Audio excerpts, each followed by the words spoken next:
With just 48 days to go until Election Day, you may be asking yourself, where in the world is Donald J. Trump? Is he campaigning in battleground states like Pennsylvania or Michigan or maybe Arizona? Nope. Right now, he's holding a rally in, drumroll please, Long Island, New York. Yep, a state he's almost certainly not going to win. But that is where he is spending valuable time and resources. You know, at this point, I don't know, if you didn't know any better, you'd think Trump isn't even really trying to win the election. I mean, campaigning in New York, while resources for his field operation in actual swing states are dwindling, attacking black immigrants and standing by while his running mate belittles women who don't have biological children, which Republican Governor Sarah Huckabee Sanders did just last night at a town hall with Trump. So my kids keep me humble. Unfortunately, Kamala Harris doesn't have anything keeping her humble. Yeah, ma'am, you don't sound humble. They're not growing the base, they're shrinking it. And they don't seem to care. What they do seem to care about is what happens after Election Day, meaning if Kamala Harris wins, how do they once again contest the results and create a big lie 2.0? Just take a look at Georgia. The Guardian has new reporting today on a behind-the-scenes network of county election officials coordinating on policy and messaging to both call the results of November's election into question before a single vote is cast and push rules and procedures favored by the election denial movement. Of the many nightmare election scenarios that keep me up at night, one of the most daunting is what happens if Vice President Harris wins, but some states just refuse to certify? That could mean the election winds up in the hands of the Republican majority House of Representatives, or even with the Leonard Leo 6 on the Supreme Court, which means Trump could lose the election and still wind up as president. Joining me now is maybe the only other person who is up at night while I'm up thinking about these nightmare scenarios, Rachel Maddow, who I tried not to text in that moment. She's also the executive producer of the new MSNBC documentary From Russia with Lev, which we're going to talk about shortly.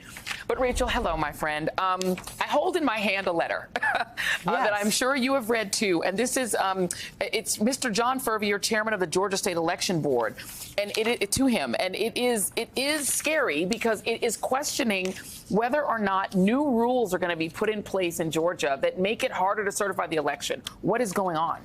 So a couple of weeks ago, there was this weird moment at a rally in Georgia where Trump, from the stage, shouted out by name new members of the Georgia State Election Board. And the Georgia State Election Board is not supposed to be like a partisan entity. It's not like a Trump campaign thing. It's the technocratic board that oversees the administration of elections in Georgia. And so him shouting them out by name and claiming them as like MAGA superheroes who were pit bulls for victory was a bad sign. But it turns out that, in fact, 3 pro-Trump members have been assigned to this board. They are the majority of the board. And since they've taken over this board, they have been passing all of these new rules in Georgia that are designed, among other things, to let local Republican elections officials refuse to certify the vote, refuse to say what the vote total is in individual counties. Republicans have been trying to refuse certification since 2020 in all of the swing states, in a bunch of states that aren't swing states, in more than 3 dozen instances. They've just refused to say, here was the vote total in our most recent election.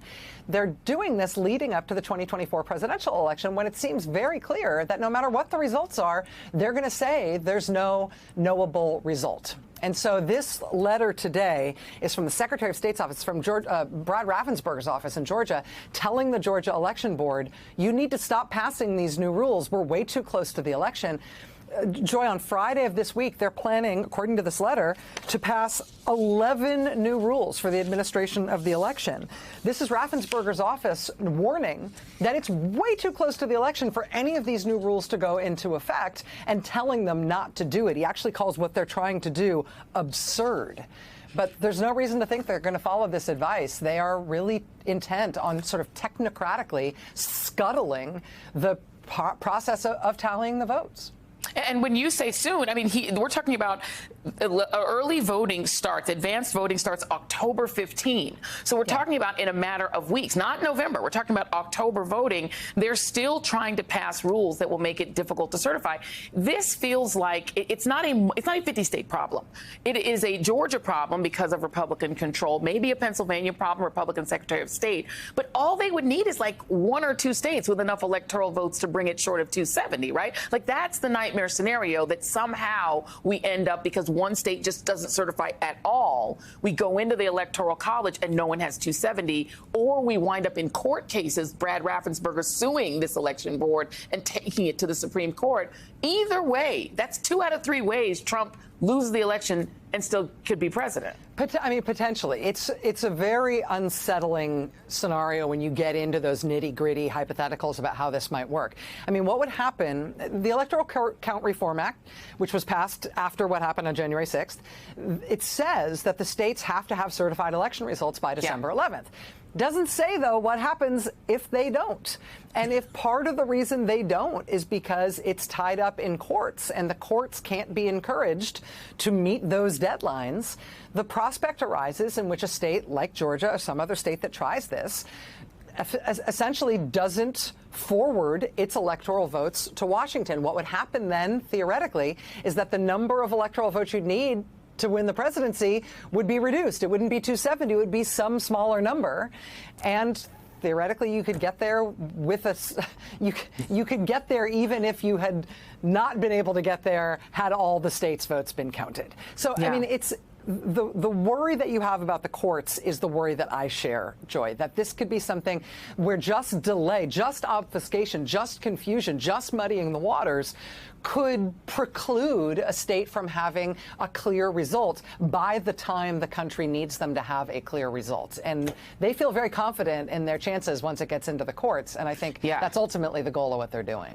Yeah, and the thing, the bottom line to this, and it's something that you talk a lot about on the Maddow Show, and we talk about a lot about, and just in our little circle, is that you have a party that doesn't believe in winning power through elections. They don't believe fundamentally in democracy. They just believe in having power. And so that means there is no limit to what they'd be willing to do to get it. And they really don't care whether that means they won an election or not. That's immaterial to them.